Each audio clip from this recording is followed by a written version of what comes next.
Tim menelusuri lokasi ditemukan situ terbaru untuk makam orang rantai, sedang berkoordinasi dengan para warga.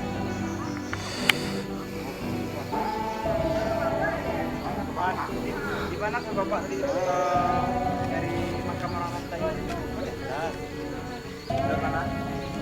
Lewat sini kaki ada berapa? Mana kebun dan mana aja? Ya, itu dari tanda. Ini dari pagar nih. Ya.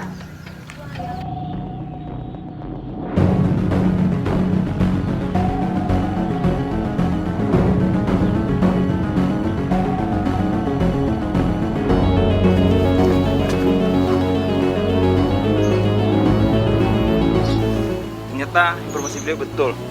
Masih ada makam orang rantai yang in situ. Tapi Sudah penyelamatan didahului oleh oknum hingga penyelamatannya dibilang terlambat. Kemudian ini ke depan Iya. itu satunya bukti yang benar, bukti yang in situ. Penantian panjang, usaha panjang juga dari 2008 sampai sekarang baru tahun 2019 lagi. Celok aku maghrib lah.